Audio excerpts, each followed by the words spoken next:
नमस्कार, आप देख रहे हैं हेडलाइंस न्यूज। दिन भर की ताज़ा खबरों के लिए अभी सब्सक्राइब करें, साथ में बेल आइकन भी प्रेस कर लें। खबरों में आगे बढ़ने से पहले वीडियो को लाइक जरूर करें और अपने दोस्तों के साथ ज़्यादा से ज़्यादा शेयर करें।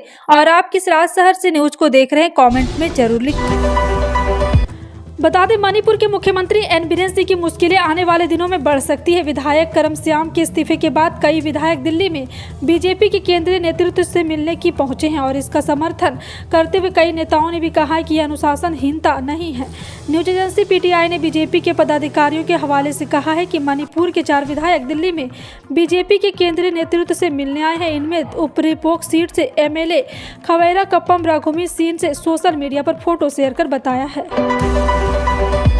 सुप्रीम कोर्ट ने मंगलवार को राज्य सरकार द्वारा अपना जवाब दाखिल करने के लिए समय मांगे जाने के बाद कर्नाटक में 4% मुस्लिम कोटे को खत्म करने को चुनौती देने वाली याचिकाओं पर सुनवाई 25 अप्रैल तक के लिए टाल दी गई।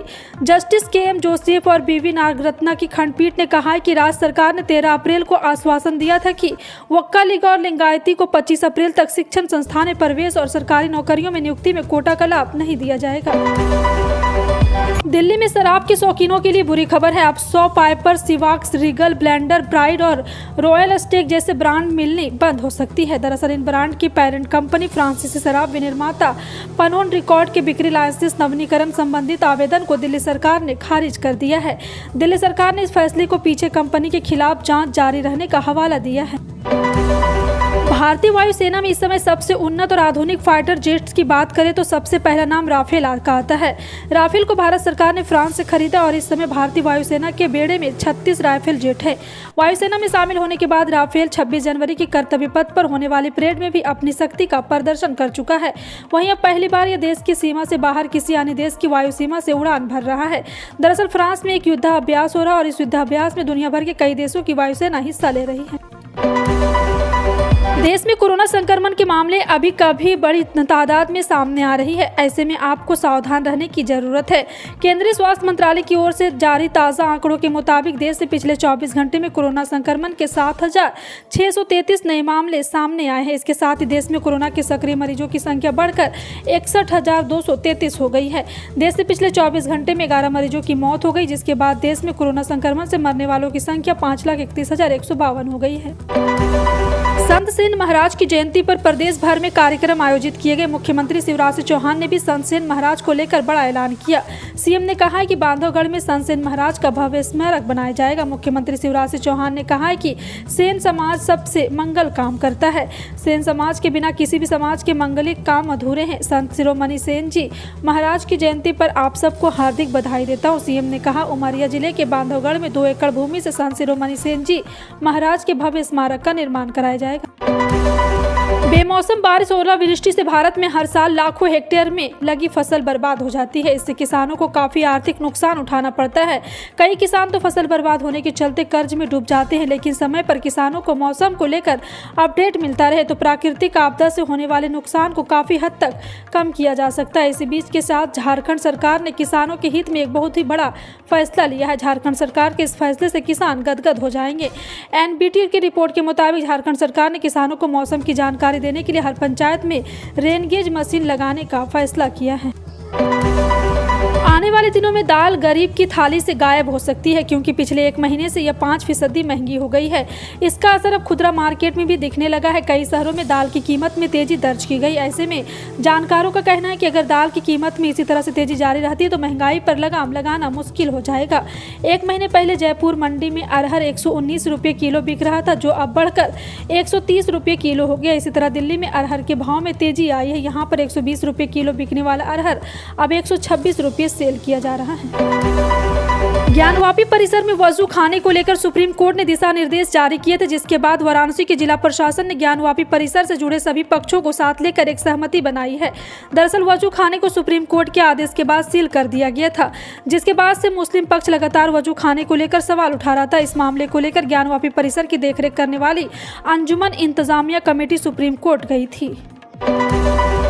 क्रेमलिन ने मंगलवार को कहा कि राष्ट्रपति व्लादिमीर पुतिन ने यूक्रेन में 2 अग्रिम क्षेत्रों का दौरा किया था, जिसके बाद कीव ने कड़ा एतराज जताते हुए कहा है कि वह अपने सैनिकों को अपराधों को देख रहे हैं। क्रेमलिन ने यह नहीं बताया कि पुतिन ने खेरसॉन के दक्षिण क्षेत्र और लुगांस्क के पूर्वी क्षेत्रों का दौरा कब किया, जिस पर पुतिन ने पिछले सितंबर में पूरी तरह से नियंत्रित किए बिना कब्जा करने का दावा किया था। आम आदमी पार्टी ने मंगलवार को कर्नाटक में 10 मई को होने वाले विधानसभा चुनाव के लिए 45 उम्मीदवारों की चौथी लिस्ट जारी कर दी। इसके साथ आप के चुनावी मैदान में उतरने वाले उम्मीदवारों की कुल संख्या 168 हो गई है। आपके मीडिया प्रभारी ब्रजेश कालप्पा ने कहा कि उम्मीदवारों में 16 किसान, 13 महिलाएं, 18 वकील, 10 doctor, 10 engineer, 10 doctorate, 41 master degree धारक और 82 स्नातक उम्मीदवार हैं।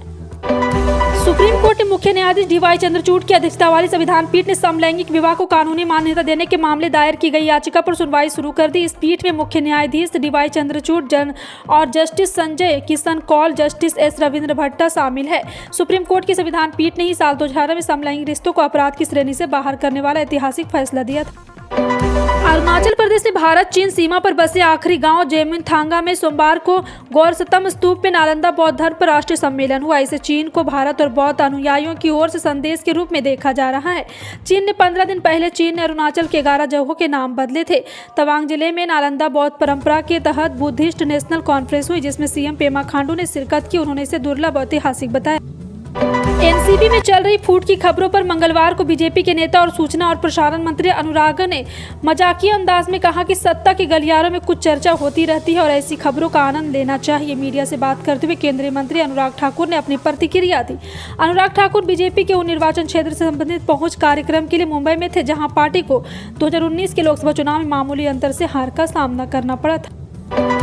साल 2023 का पहला सूर्य ग्रहण 20 अप्रैल दिन गुरुवार को पड़ रहा है। इस दिन वैशाख अमावस्या भी है। आमतौर पर सूर्य ग्रहण के दौरान और इससे 12 घंटे पहले लगने वाले सूतक काल में पूजा पाठ की मनाही हो रहेगी, लेकिन इसलिए आपको बता दें कि यहाँ पर एक बार फिर से मंदिर पर एक और इच्छा जताई गई है और मंदिर के अच्छे से साफ सफाई की जाती है। उसके बाद मंदिर का पट खोला जाता है, लेकिन इस सूर्य ग्रहण के दौरान देवघर के विश्व प्रसिद्ध बैद्यनाथ मंदिर के पट खुले रहेंगे। आम दिनों की तरह इस दिन भी श्रद्धालु दर्शन पूजा करेंगे। बैद्यनाथ धाम के तीर्थ पुरोहित अनिल तिवारी ने न्यूज 18 लोकल से बताया कि किसी भी ग्रहण काल के दौरान मंदिर का पट बंद कर दिया जाता है। देश की राजधानी दिल्ली में सराफा बाजार में मंगलवार को सोने चांदी की दोनों की कीमतों में गिरावट आई। वैश्विक बाजार में इन दोनों बहुमूल्य धातु की कीमतों में कमजोर रुख बना हुआ है। इसके चलते देश में भी कीमतों में गिरावट दिखी। दिल्ली के सराफा बाजार में मंगलवार को सोने का भाव 180 रुपये की गिरावट के साथ 60,300 रुपये प्रति 10 ग्राम रह गया। HDFC सिक्योरिटीज ने यह जानकारी दी। पिछले कारोबारी में 17 सोना 60,480 रुपये प्रति 10 ग्राम के भाव पर बंद हुआ था। केंद्र सरकार ने किसानों की आर्थिक स्थिति को बेहतर करने के लिए पीएम किसान सम्मान निधि योजना की शुरुआत की है। इसके तहत देश के करोड़ों किसानों को घर बैठे 6,000 रुपये मुहैया कराए जाते हैं। इस रकम से किसान परिवारों के व्यक्तिगत खर्चे या खेती किसानी से जुड़ी छोटी मोटी जरूरतों को पूरी कर सकते। पीएम किसान योजना के तहत अब तक 13वीं किस्त जारी हो चुकी है और अब देश के करोड़ों किसान 14वीं किस्त का बेसब्री से इंतजार कर रहे हैं। किसानों को इस किस्त का फायदा उठाने के लिए वेरिफिकेशन कराना जरूरी है। थोक मूल्य सूचकांक आधारित मुद्रास्फीति मार्च 2023 में बेशक घटी हो, लेकिन इस दौरान खाद्य वस्तुओं की महंगाई में तेज वृद्धि हुई है। खाद्य वस्तुओं की महंगाई फरवरी में भी लगातार वृद्धि हुई और आपको बता दें कि 3.81% बढ़कर मार्च में 5.48% पर पहुंच गई। यूं तो सब्जी, प्याज और आलू में मुद्रास्फीति अब भी शून्य से नीचे है, लेकिन मूल्य वृद्धि फरवरी की तुलना से अधिक है। विधानसभा चुनाव में करारी शिकस्त के बाद कांग्रेस पार्टी ने लोकसभा चुनाव में मजबूती से टक्कर देने के लिए तैयारी शुरू कर दी है। पार्टी अप्रैल के अंत में शक्ति प्रदर्शन के मूड में है। जी हां, इसके साथ पार्टी लोकसभा के चुनाव की तैयारियों का आगाज शुरू कर देगी और इसके लिए पार्टी ने इस महीने के अंत में कांग्रेस नेता राहुल गांधी के साथ प्रियंका गांधी और कांग्रेस शासित राज्यों के मुख्यमंत्रियों के साथ शक्ति प्रदर्शन की योजना बनाई गई है। पार्टी की तरफ से 30 अप्रैल को इस कार्यक्रम को आयोजित किए जाने की तैयारी की जा रही। पार्टी की तरफ से इस बड़े कार्यक्रम मध्य गुजरात या फिर उत्तर गुजरात में रखा जाता है। गुजरात प्रदेश कांग्रेस समिति की कोशिश है कि इस शक्ति प्रदर्शन में कांग्रेस शासित तीनों राज्यों के मुख्यमंत्री भी उपस्थित रहे। बिहार बिहार सरकार के कर्मचारियों के लिए काम की खबर है। जी हां, आपको बता दें, ईद पर्व को लेकर बिहार सरकार ने अपने कर्मचारियों को सैलरी जल्दी देने की घोषणा की है। अप्रैल माह की सैलरी के लिए उन्हें अब इंतजार नहीं करना पड़ेगा। मुख्यमंत्री नीतीश कुमार के आदेश के बाद बिहार सरकार के सभी पदाधिकारी एवं कर्मचारी जिनके वेतन की निकासी स्थापना विपत्र से की जाती है, अप्रैल माह के वेतन का भुगतान 18 अप्रैल से करने का फैसला किया गया और कहा जा रहा है कि 1 से 2 दिनों के अंदर बिहार सरकार के सभी और राजपत्रित एवं राजपत्रित कर्मचारियों के वेतन का भुगतान कर दिया जाएगा। सरकार ने इसके लिए लेटर जारी किया है। इसमें अप्रैल माह के वेतन भुगतान को 18 अप्रैल से करने का निर्णय लिया गया। यह निर्णय बिहार कोषागार संहिता 2011 के नियम 141 में निहित प्रावधान के आच्छादित में है। अंतर्राष्ट्रीय बाजार में कच्चे तेल की कीमतों में उतार चढ़ाव जारी है। 18 अप्रैल को कच्चे तेल की कीमतें मामूली गिरावट देखने को मिली। बीते दिन की तुलना में कच्चे तेल के दाम में कमी देखी गई है। अंतर्राष्ट्रीय बाजार में ब्रेंट क्रूड ऑयल का रेट $85.6 प्रति बैरल है, जो कल $86.37 पहुंच गया था। वहीं WTI क्रूड ऑयल की कीमत बात करें तो इसकी कीमत $81.10 प्रति बैरल पर है, जो कल $82.57 प्रति बैरल तक पहुँच गया था। हालांकि इसके बाद भी राष्ट्रीय बाजार में तेल की कीमत स्थिर है। आपका इन सभी खबरों पर क्या कहना है, कमेंट सेक्शन में टाइप करके जरूर बताएं। इसी तरह की पल पल की अपडेट जानने के लिए जुड़े रहें आप अपने हेडलाइंस न्यूज के साथ। मिलते हैं अगली बड़ी खबर में, तब तक के लिए जय हिंद।